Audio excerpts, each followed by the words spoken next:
Gente de Mar, el podcast del Salón Náutico. Muy buenas a todos y bienvenidos a la cuarta edición de Gente de Mar. Ya sabéis, el podcast oficial del Salón Náutico Internacional de Barcelona, que además se acerca prácticamente volando. Lo vamos a disfrutar entre los días 12 y 16 de octubre, con lo que nos queda nada, prácticamente mes y pico, para reunirnos de nuevo en las instalaciones del Salón Náutico barcelonés. Y para esta cuarta entrega de Gente de Mar, lo primero que queríamos mandaros en nombre de todo el equipo es un agradecimiento enorme por el seguimiento y el cariño que estáis demostrando con las 4 entregas que llevamos. Y eso solo hace que nos empeñemos y nos dediquemos en intentar acercaros cada mes un contenido cada vez mejor. ¿Y cuál va a ser el menú? ¿Cuál va a ser la receta para esta cuarta entrega de Gente de Mar? Pues vamos a tener una entrevista con uno de los personajes más importantes del sector náutico en el mundo. Se trata de Petros Michelidakis, el director del Boot Düsseldorf, el mejor salón de Europa y uno de los más grandes del mundo, que después de 2 años sin celebrarse se va a volver a celebrar el próximo mes de enero, con lo que hablaremos con él de todos sus planes. Vamos a tener también nuestras habituales secciones de Copa América con una leyenda preciosa que enseguida os acercaremos, y vamos a tener también en nuestra sección de innovación y novedades una iniciativa súper curiosa extraída del mundo de los coches que se ha aplicado al mundo de la náutica y que tiene pinta de triunfar en los próximos años. Y todos estos contenidos, como siempre, os los vamos a acercar con el mejor táctico y navegante que puede haber en este mundo del podcast de los barcos, como es mi compañero y amigo Carlos Pic. Carlos, muy buenas. Muy buenas, Nacho, y a ver si no elijo mal el bordo. Oye, ¿cómo llevas este mes de agosto? Porque vaya tela, ¿eh? Buah. Hemos parado. No, todo muy llenito, mucha regata, mucho estar a la expectativa de las novedades del sector y muchísimo calor que a mí me funde el encefalograma plano, pero por suerte ya estamos saliendo de ahí y en breves semanas ya arrancamos toda la fiebre, que es como una locura, de la temporada de salones de otoño. Sí, señor. Oye, y lo que se está moviendo mucho, además, hay mucha noticia últimamente de Copa América, pese a que no se celebrará en aguas de Barcelona hasta el septiembre y octubre de 2024. Este mes han pasado muchas cosas, ¿no? Sí, sobre todo, para mí la más importante es que se han adjudicado ya definitivamente las bases de los distintos equipos. Y haciendo un repaso muy rápido para los que conozcan el puerto de Barcelona, Ineos, que es el Challenger oficial, ha escogido la base del IMAX, que en principio estaba destinada al Defender, a Team New Zealand, pero este ha cambiado de ubicación y se va a situar en el muelle que está justo al lado de Colón, enfrente de los clubs náuticos, en ese espejo de agua de salida, donde hasta ahora habían terminales de ferries hasta las Baleares. Eso es luego, al lado del puente que se abre, ¿no? Que se quita y se cierra para salir del náutico, ¿es ahí o...? Sí, justo enfrente. Perfecto. Exacto.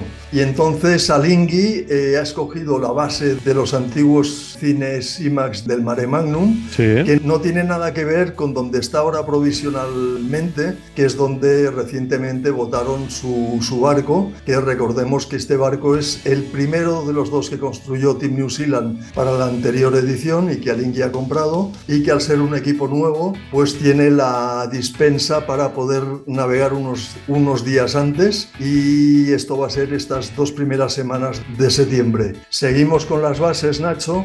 American Magic al final se ha decidido por montar su base dentro de las instalaciones de Marina 92, y Luna Rosa finalmente va a estar donde está el edificio de la AFNOB, digamos entre el edificio de la AFNOB y las naves que están en el varadero de Nautic Center. Sí. Y luego queda un espacio habilitado para otra posible base que está justo enfrente de la de Luna Rosa, pero en el otro lado del espejo de agua que hay de la nueva Bocana, al lado del puente levadizo, donde ahí está previsto, si realmente al final se confirma la presencia del 6º equipo a priori francés, pues se instalaría ahí. Y tal como se había dicho, en el Moll de la Fusta estará ubicado todo el tema del village público, y en una plazoleta que queda en la Barceloneta, cuando se accede por el Paseo Juan de Borbón y hacia el Club Natación Barcelona, etcétera, hay como una gran apertura de edificios, y ahí van a montar un villas de seguimiento con gradas y todo eso. Muy bien. Oye, y el primer equipo que ha lanzado su barco al agua es un Alinghi Red Bull Racing que tiene mucha presencia española, ¿no? Marcel Botín, diseñador, se ha confirmado el fichaje de Joan Vila, Diego Torrado en el equipo de tierra, Andrea Mone, ya son los primeros que se han lanzado al agua para empezar a entrenar allí. Sí, recordemos que hay unas limitaciones por reglamento de los días de entrenamiento, igual que ocurre en la Fórmula 1 automovilística o en MotoGP en las motos, pero ellos tenían, como decía antes, esta excedencia al ser un equipo nuevo en el tema de los barcos con foils y tienen esa posibilidad de unas semanas extras de entreno que empezarán ya. Oye, Nacho, y déjame que te pregunte, porque creo que has estado ahí en regatas muy monárquicas, en las dos Copas del Rey, en la de cruceros en Palma y en Menorca creo que andas ahora ahí con la de los clásicos, ¿no? En efecto, como prometimos a la gente, no paramos de movernos y Gente de Mar, pues en esta ocasión yo lo estoy grabando en directo desde Menorca, donde ha arrancado, bueno, si la gente está escuchando esto domingo, que es el día que lo lanzamos, ayer finalizó la Copa del Rey de Clásicos en el Marítimo de Mahón, que es una auténtica maravilla. Barcos desde el año 1900 que todos tienen una historia espectacular y encima navegando en el mayor puerto natural de Europa como es el de Mahón. Y además venimos de una nueva edición de la Copa del Rey Mountain, la número 40, que yo creo que la mejor conclusión es que volvió a ser una Copa del Rey de las de toda la vida. Sigue faltando que haya más flota, sobre todo en ORC, ¿no? En la clásica flota que viene de todos los rincones de España y de muchos países europeos para participar, pero seguro que crece en los próximos años, y que tuvo un vencedor absoluto en la figura de Javier Banderas, quizá en el único entorno donde es más famoso todavía que su hermano Antonio, ¿no? La gente ya sabrá que Javier es el hermano del famosísimo actor de Hollywood, pero joder, se ha llevado su sexta Copa del Rey Mafre consecutiva, con lo que Javier, con el proyecto del Teatro Sojo, que además lo patrocina el proyecto que tiene su hermano en Málaga, la verdad es que está teniendo unos años gloriosos en esta cita. Siempre va muy bien acompañado con Luis Doreste y algún regatista de su confianza. Sí. Y si no me falla la memoria, Nacho, creo que ya es el armador que va segundo en el ranking con más victorias en la Copa del Rey después de Pedro Campos, ¿no? Exacto, Pedro Campos tenía 10 o 11, creo, al final, coleccionista de copas, y con esta victoria Javier, que se pone ahí como segundo en el podio, y seguro que con las ganas que le hemos visto este año, volverá también en próximas ediciones. Con lo que... Seguro que sí, seguro que sí.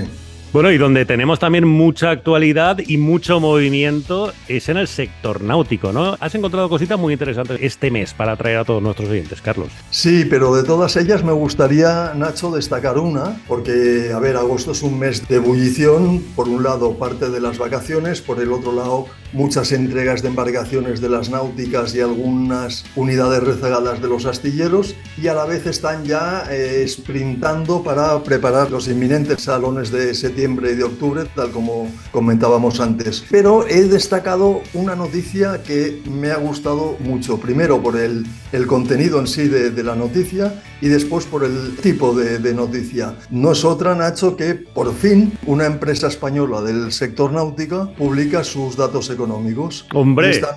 Y esta mañana, leyendo La Vanguardia mientras me tomaba un café en mi bar habitual, he visto una noticia firmada por la agencia EFE en la cual De Antonio Yach va a cerrar 2022 con 25 millones de facturación frente a los 15 millones del pasado año 2021. Es un crecimiento importante, pero además ya avanzaban que tienen la producción de 2023 vendida y estiman que facturarán unos 30 millones de euros, y además la producción de 2024 tienen prácticamente vendido ya el 80% de su capacidad de producción actual. No me extrañaría que, de la misma manera que han estado ampliando sus naves en Polonia, donde tienen sus centros de fabricación principales, pues que esta producción la puedan ir aumentando, y fruto de ello es que también anuncian que han firmado un acuerdo con el astillero de Almería, con Lema, para los 2 próximos años, donde probablemente ahí pues alguno de sus modelos, tal vez uno de eslora más pequeña, lo empiecen a producir ahí. Muy buenas noticias. Primero, por la salud económica de Antonio Yach, por el futuro que tiene más o menos asegurado a corto plazo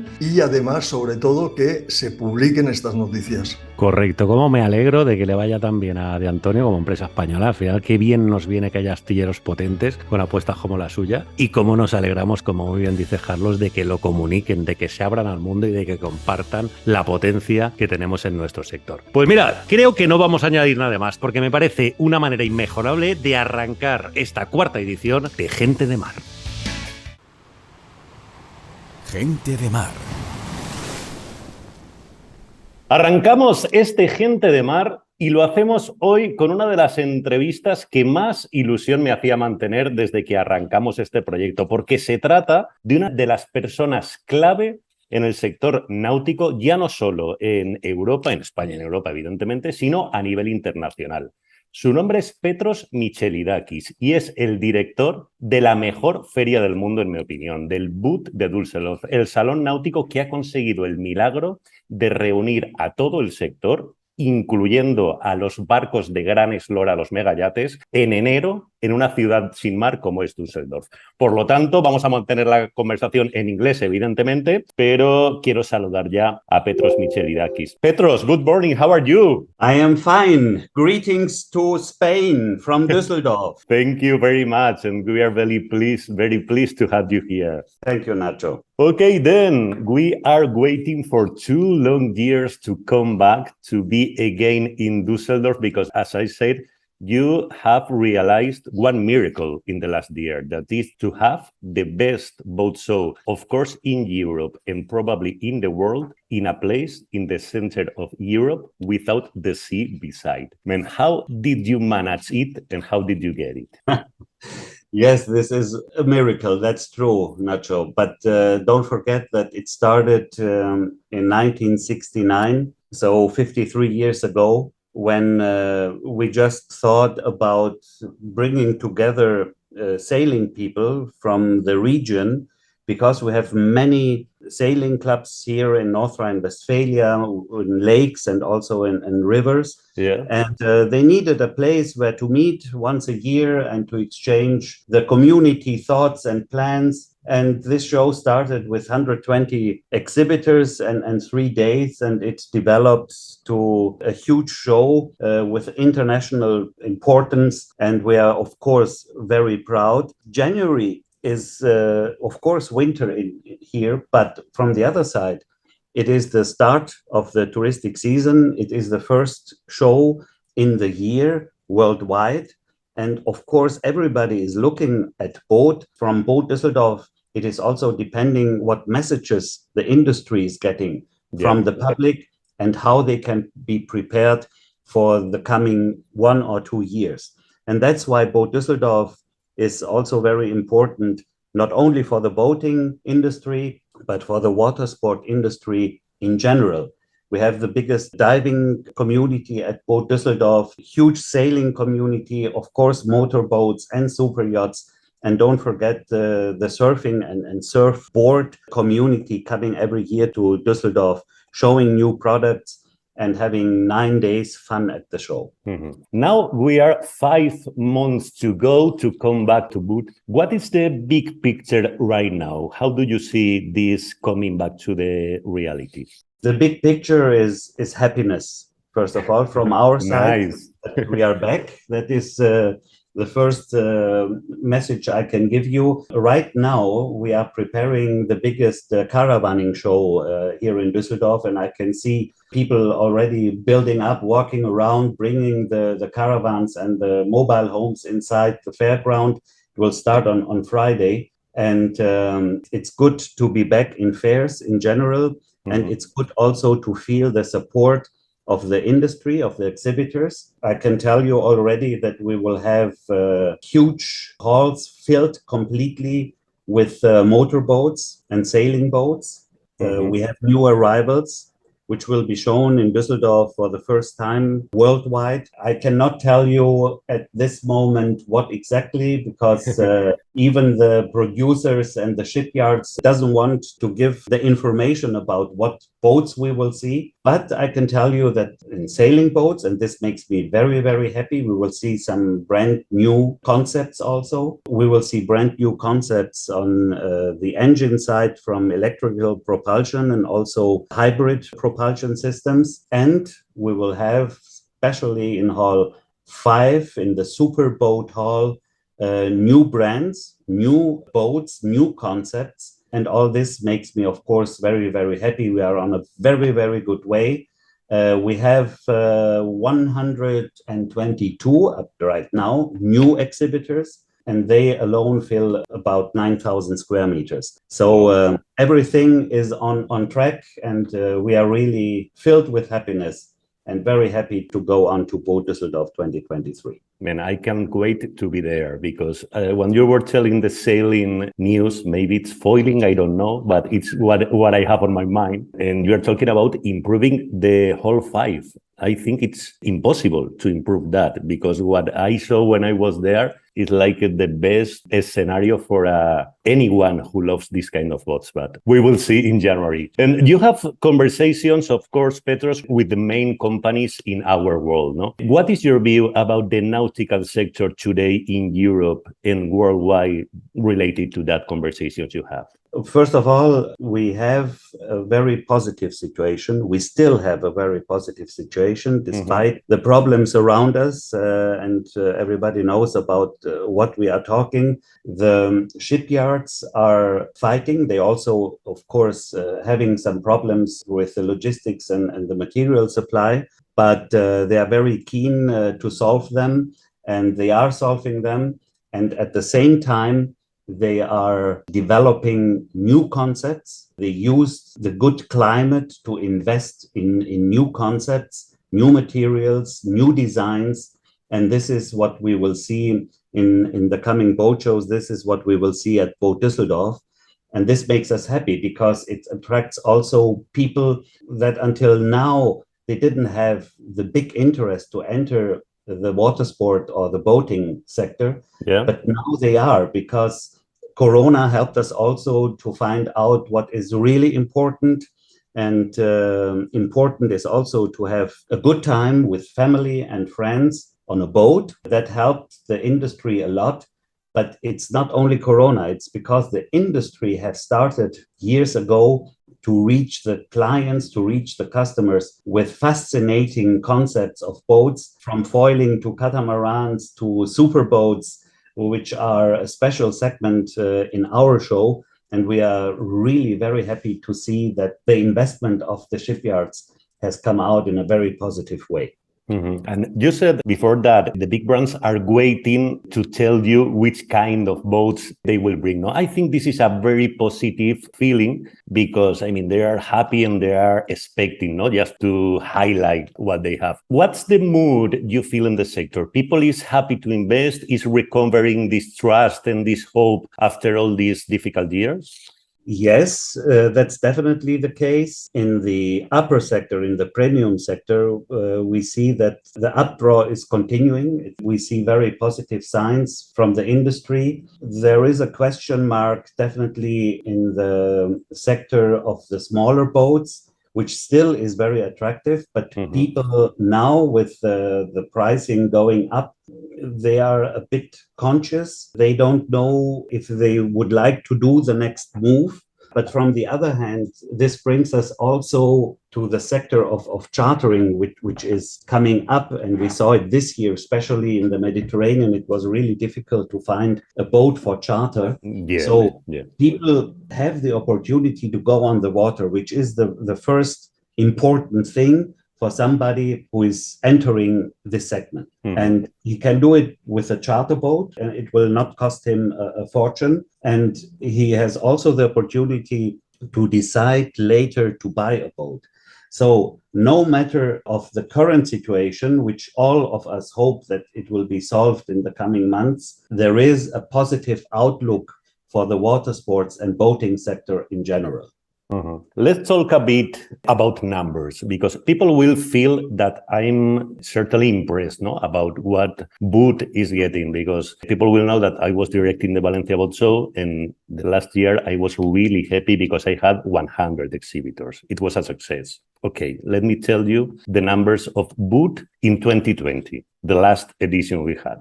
They had 1,915 exhibitors from 70 different countries.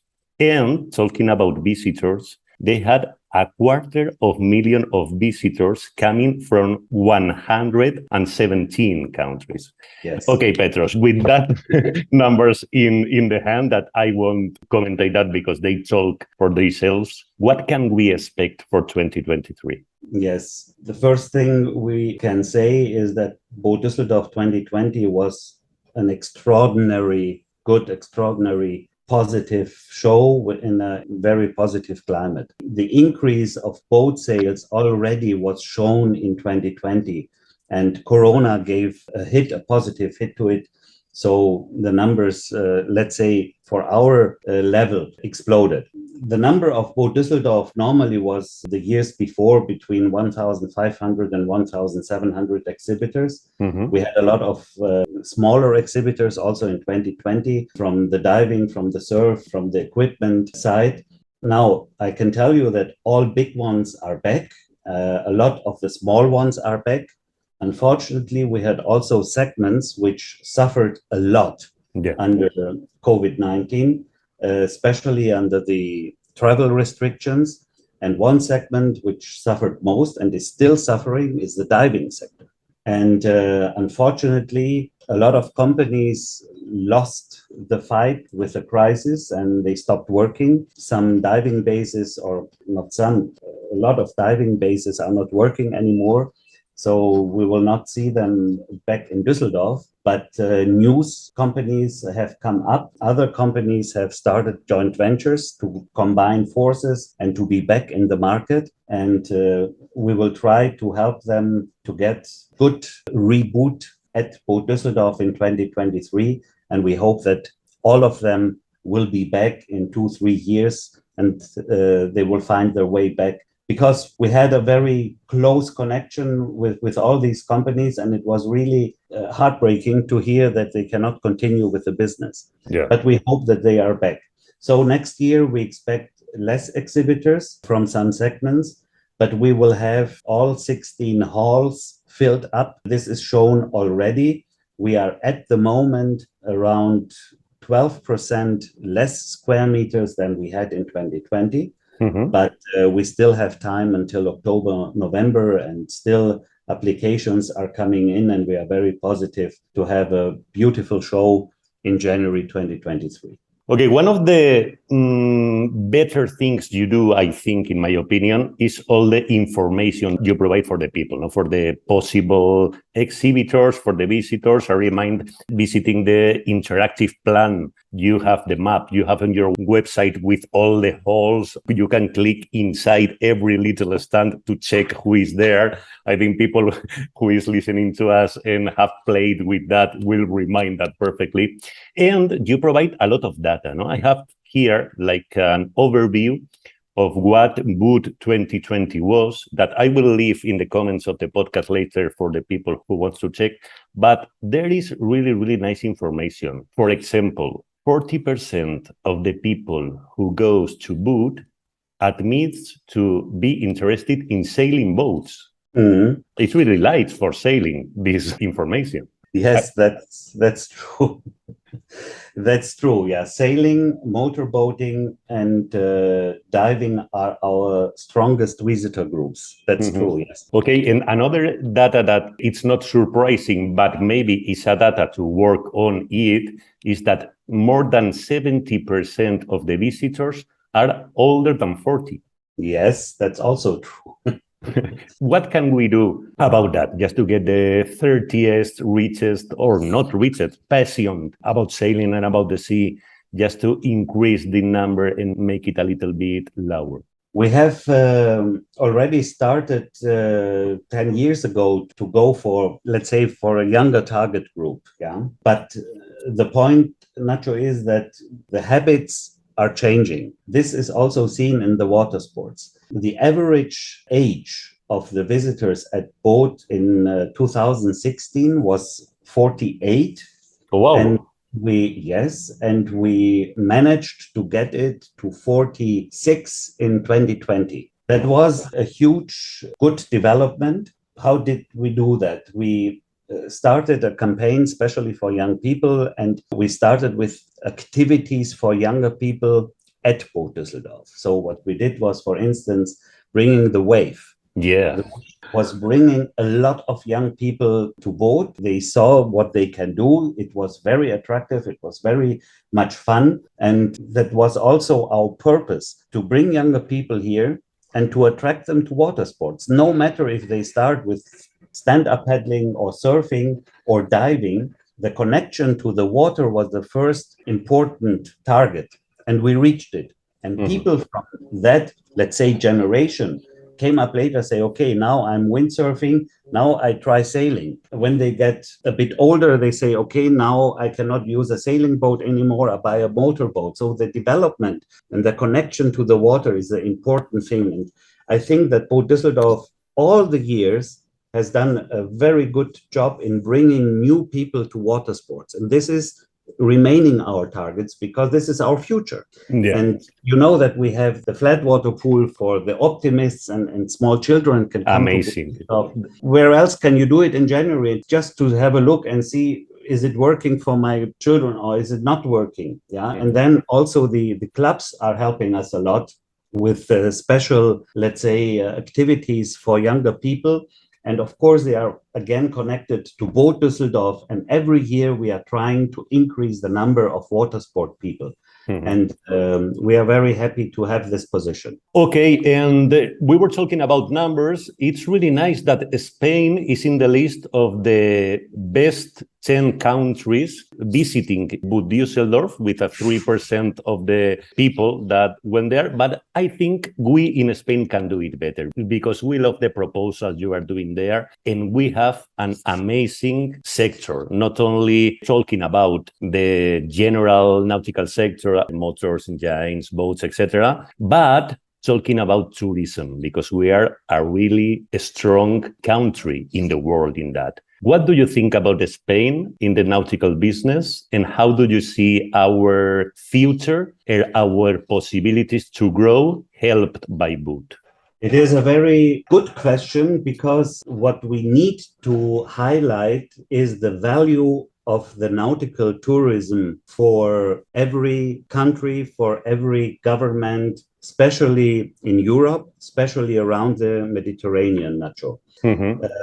We have done some homework, and we know that we have a turnover in the nautical tourism of approximately 240 billion euro in Europe. Wow. This is not always connected in boats or in diving or in stand-up paddling, but it is connected in the turnover the value chain is creating in Europe. And part of this value chain is coming from boating. Another part is coming from other water sports activities like charter, like diving. What we see is a lack of consciousness from the decision makers in each country. They are underestimating the power of water tourism, of nautical tourism. That's why we will create this year at Boot Düsseldorf the Blue Innovation Dock. The Blue Innovation Dock is a new event for 9 days, of course, and every day we will talk about sustainable solutions in the water sport industry, in the boating industry, but we will also talk about the necessity of creating a development from the decision makers, the political decision makers, and to have a better, more intensive communication with our industry. If you look at the boating industry, in all countries and also in Spain, they are far more developed in sustainable matters, in infrastructure. But what we are missing, especially from Brussels, is a framework in which every shipyard, every marina, every charter company, every dive base can work and plan. We need to know what is the framework, the legislation, for instance, for sustainable boating in the future. So, for example, the European community has decided to stop the production of classical engines from 2035. It is in 12, 13 years. What will be the case with the engines for the boat? Because we are depending on the development of the engines. And if it will be stopped, what will the boating sector do? This is a question we have. And we would like to have answers on that. And at the same time, we have created solutions, CO2-free solutions for boats. And we would like to know, of course, how we will use our boats in 5, in 10, in 15, in 20 years. We have the solutions, but we need the framework from Brussels to know what we can use. There is, for instance, now a development in electrical boats. We will see many of them at Boot Düsseldorf in 2023. The point is, do we have an infrastructure supporting them? There is a question, for instance, in the Mediterranean and even in the Baltic Sea, there are marinas used for 3, 4, 5 months. Then the marinas are dropping down for the winter season. And then they are starting again in spring. How can an investment, for instance, in charging stations for electric boats, how can it be supported? Yeah. Now, for the car industry, we have a huge support from the governments. Yeah. For the boating industry, we miss it. So we need the exchange of thoughts. We need the communication.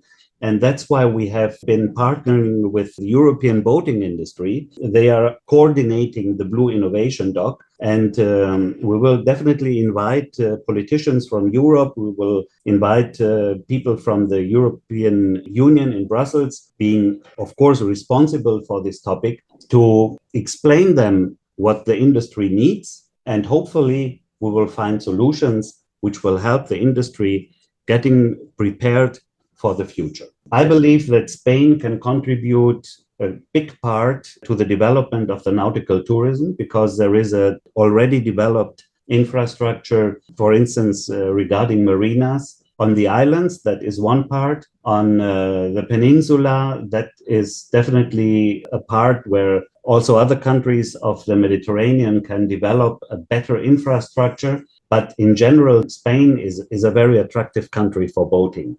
And it is a country having a high value also of boating. I know that there is a program protecting the seagrass regions in Spain, which is a wonderful thing. We need these kind of activities so that our boating users, the yachting people, are really conscious about how to use the boat and not to harm the environment, because it is our future. And Spain is doing a wonderful job in this. And I'm really convinced that if there is a further support from the government, from the European Union, that Spain can develop beautiful practices in nautical tourism. Yeah, and I guess, and I know that the place to be positioned in all this matter will be in January in Boot. And I'm totally convinced that we, as Spain, will be there because we need to.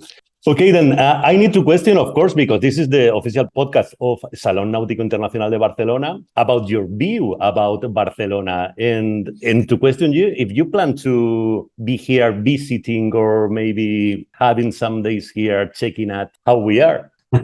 First of all, yes, I will be in Barcelona. I have an invitation from Carlos and Lorenzo, and I'm glad to follow it. I had many invitations before, but unfortunately not the time to come to Barcelona. Yes. This year I will be there. I will have a look at the show and, of course, talk also to some people. And I'm really very happy and looking forward to come to Barcelona. Nice. Then we have a plan for next month. Okay, then I want to talk about your profile, because you are not a manager or a CEO of this show that comes from nothing. You yourself are a sailor. Tell me about your relationship with the sea, please, Petros. I mean, Nacho, coming from Greece, it's impossible not to be connected to any kind of water sport. So let me tell you that before I becoming a sailor, I started with water ski. That was my first. Oh my God. That was many years ago. And I had a lot of fun. And yes, later on, of course, I was invited to sailing trips, and we went out with friends for sailing, and it was always a nice experience. I have to tell you that when I met my wife, she told me that she has already all the sailing and motorboat licenses she needed. Nice. Okay. And as you can understand, I had to start also putting together my licenses. And that was the beginning of nice experiences on the water. We are both very connected with water sports, and that makes it, of course, easy. So sailing or motorboating is always part of our vacation. Especially sailing is something we are enjoying very much. We have invited many friends to the Greek islands, doing sailing trips. Also people who never went before on a sailing boat. And I just can tell you that there was no one not being connected then to sailing. And we will continue it because it's a nice area and it's always nice. I just sent you some pictures from my last sailing trip. I hope you saw it. And it is always fun. And I hope that more people will enjoy this beautiful time on the water. Yeah, and we need to destroy the phrase, the sentence that accompanies all the owners since a lot of years ago, that the happiest day in your life when you are a boat owner is the day you buy the boat and the day you sell it. We need to destroy this day you sell it as one of the happiest days of our life, no? I mean, the reason to sell the boat is only to buy a new one. Yes. Look on the boat, the photo I sent you. I was on a sailing boat which was already 40 years old in a perfect, yes, and with one owner. We have many examples of people who are owning the boat. And I think, Nacho, and you will agree with it, if you are very conscious and careful and well informed before you buy a boat, then you know what you want. And if you know what you want, you will not sell it, you will enjoy it. Yes, this is true. Okay, and how did you get started as a professional in the yachting world? Because your previous background was not related to boats. No, it was not related to boats, but it was partly related to fairs because before I started with Messe Düsseldorf, I was managing director of German governmental organization in promotion of agricultural products. Mm-hmm. That was, of course, including fair participations and organization of fairs. And life is always a nice surprise. It's like sailing. And then Messe Düsseldorf came up with the idea to run the boat show. And I'm really glad to have applied for this and being here since 2016. And I'm very happy. It's one of the most beautiful jobs in the world, I believe. And we are really happy, of course, to have you there. And we will welcome you with all our hearts opened next month in Barcelona. Thank you very much for your time, Petros. It has been Nacho. A really nice pleasure, and see you in a couple of weeks. See you in Barcelona. Thank you very much. Bye, all the best.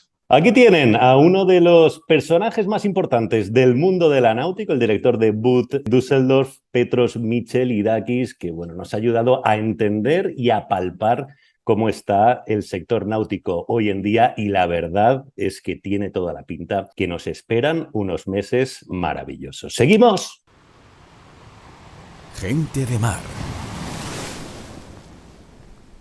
Bueno, y en esta cuarta edición de Gente de Mar recuperamos una sección que nos va a acompañar de forma periódica durante los próximos meses, de la que ya lanzamos el primer contenido en el episodio de nuestro estreno, y que es una sección en la que vamos a aprender muchísimas cosas. Se trata de la Copa América y de todas las peculiaridades que la acompañan. Y hoy Carlos Pic, que además ya sabéis que es uno de los mejores conocedores de la competición que tenemos aquí en España, nos trae una historia súper curiosa de cómo un simple par de calcetines rojos se han convertido en un auténtico emblema nacional en Nueva Zelanda, gracias precisamente al equipo de vela del New Zealand. Carlos, cuéntame de dónde nace esta batallita. Pues mira, Nacho, esta batallita empieza porque Pippa Blake, la mujer del malogrado Peter Blake, siempre le incluía un par de calcetines rojos en el equipaje de su esposo para que le trajesen suerte en las regatas a las que iba a participar. Y así fueron haciéndolo durante varios años y hasta que en 1995 esto tomó este cariz de gran suceso nacional en Nueva Zelanda, ¿no? Ocurre que en las Navidades de 1994, Pipa le regaló un nuevo par de calcetines rojos para la Copa América que se iba a disputar a continuación en San Diego en 1995. Total, que empieza la Copa América, Team New Zealand con su Black Magic en la serie de los desafiantes, empiezan a competir y a ganar regatas. Un día Peter tuvo una lesión a bordo y el día siguiente no compitió. Resulta que ese día en el que Blake no compitió, ni él ni sus calcetines, el Black Magic perdió la regata. A partir de ahí se convierten en un amuleto de la suerte para el equipo neozelandés y deciden que todos los tripulantes a bordo llevasen los calcetines rojos. A la vez, en Nueva Zelanda se creó una gran movida y muchísima gente, desde navegantes, comerciantes, niños, políticos incluso, los empezaron a llevar hasta finalizar la Copa del 95 que ganaron. Qué bueno. Oye, ¿y qué pasó? Porque Sir Peter Blake, por desgracia, como comentabas al principio, pues falleció, ¿no?, en un trágico accidente en el Amazonas. ¿Y qué pasó después de su muerte? ¿Se mantuvo la tradición o quedó ya enterrada? No, la leyenda fue creciendo porque después de fallecer Peter Blake, su esposa Pipa quiso mantener este espíritu de los calcetines rojos a través de una fundación de su marido, la Fundación Sir Peter Blake Trust, como un estímulo para que alentase a las personas a conseguir sus objetivos y sus sueños, con el romanticismo inicial que arrancaron con el Team New Zealand, ¿no? El éxito de los calcetines rojos aún perdura en Nueva Zelanda y a través de esta fundación se realizan múltiples campañas. Incluso cada 7 de julio se celebra, Nacho, el Día Nacional de esto, que es el Red Shock Day, y ahí estamos. Qué bueno, el Día Nacional del Calcetín Rojo tiene Nueva Zelanda por culpa de la vela. Hombre, pues ya sabéis, todos los oyentes que nos estáis escuchando y queráis rendir homenaje a esto, y de paso, hombre, que la gente se entere de que sabéis un poquito de historia de la vela, si salís con calcetines rojos, ya sabéis lo que significa. Pues nada, gracias, Carlos, y seguiremos contando historias de Copa América próximamente, ¿no? Muy bien, ahí vamos, sí. Perfecto, ¿seguimos? Gente de Mar. Seguimos en este Gente de Mar y lo hacemos con nuestra imperdible sección de innovación, de tecnología, de novedad. Ya sabéis que la innovación es un contenido prioritario para este Gente de Mar. Y hoy, Carlos, que nos va a traer un ejemplo súper chulo y súper útil de cómo poder transportar al sector náutico grandes innovaciones terrestres. O sea, no hace falta que sean cohetes que suben a la luna, no. Son avances en el día a día que pueden hacernos la vida mucho más fácil a los que navegamos, ¿no es así, Carlos? Sí. Realmente está muy bien la gente que sabe ver cosas, aplicaciones, utensilios de otros sectores, imaginárselo y trasladarlos a nuestro sector, al sector náutico. Aún no voy a desvelar qué es. Es un sistema muy sencillo y eficaz que ideó el francés Philippe Vallée para limpiar el caracolillo de los barcos sin tener que sacarlos del agua. Hombre, solo eso ya te va a mejorar la vida si tienes un barco de forma brutal. O sea, solo eso que acabas de contar. Sí. Pero bueno, sigue. Espera, que hay más. ¿Cómo funciona esto? Pues el barco se acerca a una plaza de amarre que está especialmente acondicionada, con unos fingers laterales, y tiene un sistema de cepillos basados en los de los túneles de lavado de los coches. Y así se limpia la carena del barco y los apéndices. Está pensado incluso para veleros que tengan la doble pala de timón. Coño. Y por supuesto para hélices y transmisiones de los barcos de motor y los propios veleros. Pues la verdad es que me parece la bomba, o sea, como el invento de la fregona o del chupachú, que encima lo hicimos en España, ¿no? Porque mira que nos trae de cabeza la limpieza de la patenta todos los años. Pero bueno, dudas que se me ocurren, Carlos. Por ejemplo, ¿esto lo podemos encontrar en cualquier puerto o...? Pues no, este lavabarcos, porque yo lo bautizo cariñosamente así, está solo en el célebre puerto de Les Sables d'Olonne, Bueno. Y este sistema que tiene ya instalado le admite barcos hasta 16 metros de eslora. Bueno. Pero te voy a decir, Nacho, que como dentro de 3 semanas tengo previsto estar allá en Les Sables, sí, trataré de verlo en persona, porque tengo mucha curiosidad, igual que tú, por preguntarle si lo quiere comercializar de alguna manera o si es un sistema que se ha hecho él para sí mismo y con esto ya tiene bastante. Vale, y otra duda que me surge ya en plan más sostenibilidad, ¿no? Nosotros cuando hacemos la patente, quitamos el caracolillo del barco en tierra, todos los residuos luego van a la basura o donde los reciclamos convenientemente. Pero, ¿qué pasa con el caracolillo desprendido cuando hagamos esta limpieza con el barco metido en el agua? Pues este amarre en el fondo del agua tiene un sistema donde caen todos estos residuos del cepillado del barco. Y una vez ya el barco sale de ahí, se aspiran y se recogen, evitando que sedimenten en el fondo del puerto. Y un apunte, Nacho, cuando este trabajo se hace en los varaderos, lamentablemente no suelen recogerse con escoba y tirarse a la basura, sino que con la propia Karcher, pum, pum, pum, se empujan y se llevan hasta el agua y ahí se van. Comentarte que se tarda unos 15 minutos en limpiar un barco de 15 metros de eslora, o sea, es muy rápido. Sí. Y claro, supone un ahorro importante en tiempo y en movimientos de grúa. Bueno, y la última duda que, aparte de venirme a mí a la cabeza, seguro que muchos de nuestros oyentes se lo están pensando. ¿Y esto cuánto vale? Porque depende de lo que valga también, joder, ¿valdrá la pena o no? Barato.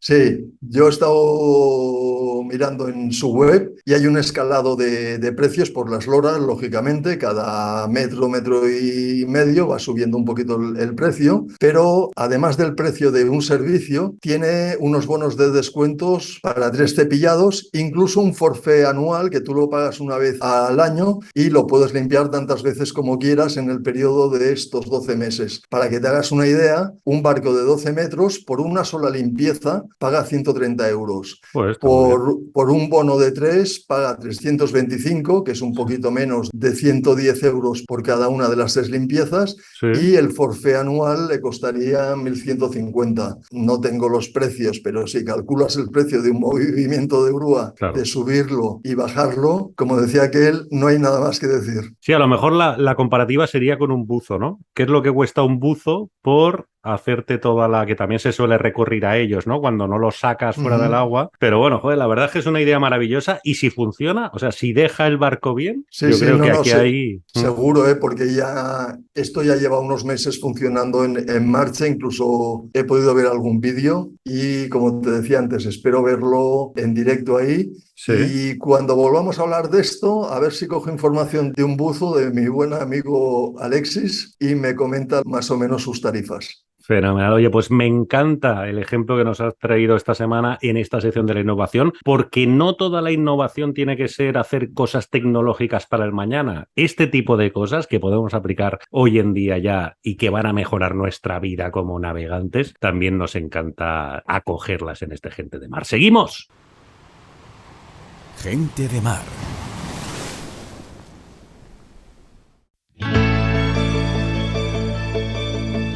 Bueno, pues nos marchamos ya. Como siempre, se nos ha pasado volando esta entrega de Gente de Mar y como siempre también antes de marcharnos os vamos a dejar la agenda del próximo mes que viene cargadita sobre todo en lo que a salones náuticos se refiere, ¿no es así, Carlos? Sí.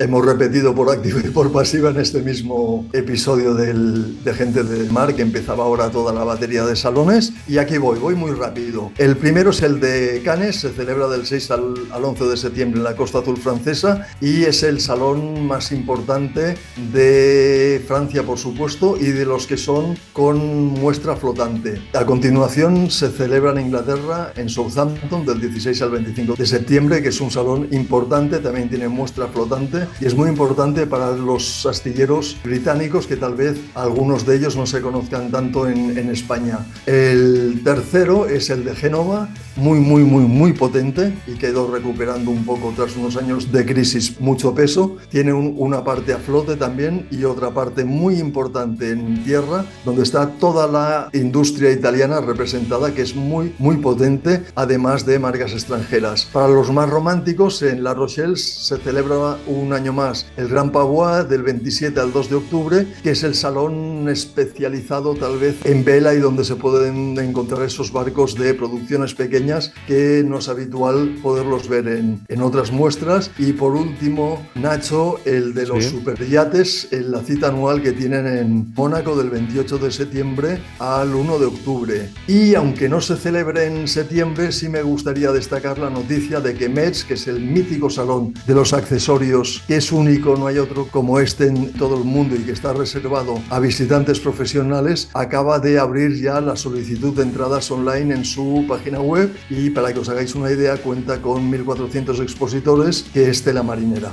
Del 16 al 18 de noviembre será este Metz en Ámsterdam. Todo esto en cuanto a salones. En cuanto a regatas que tenemos este mes, yo me quedo con 3. Vamos. Empiezo con la Figaro Solo, que es la mítica regata clave para toda la escuela francesa de navegación en solitario, que se celebra cada año en 3 etapas. Y la tercera etapa, que es donde se va a decidir todo, tiene un poquito de españolidad, puesto que esta tercera etapa de 700 millas sale desde Royan, desde la costa atlántica francesa, y viene a virar una boya hasta Coruña y regresa para finalizar en San Nacer. Esta salida será el día 3-4 de septiembre, si no me falla la memoria. Luego la Golden Globe, de la que hemos hablado por activa y por pasiva. Recordaros que la salida es el 4 de septiembre. Si no pierdo el avión, pienso estar ahí. Y estamos un poco con la mosca detrás de la oreja, porque Alex Seyes ha ido superando ciertos problemas que le ponía el organizador con la cualificación, pero ahora,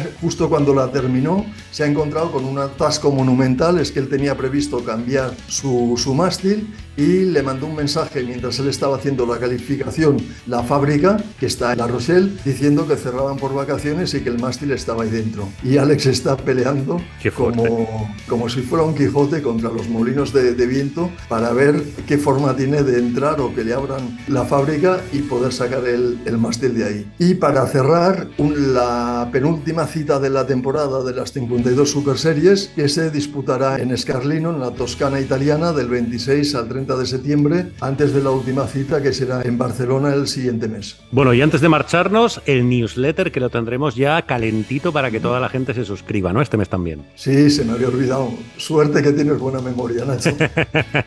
Muy bien, pues nada, señor Pic, un placer, un mes más. Ya son 4 las ediciones y el mes que viene volvemos con la 5ª, que además va a ser apasionante porque va a venir justo como previa del próximo Salón Náutico Internacional de Barcelona. Sí, bromeando un poco, línea y seguimos para bingo. Sí, señor. Pues con estos contenidos nos marchamos. Nosotros regresaremos como siempre el mes que viene, el último domingo de septiembre, en la 5ª entrega de Gente de Mar. Hasta entonces, sed muy felices y navegad todo lo que podáis. Adiós.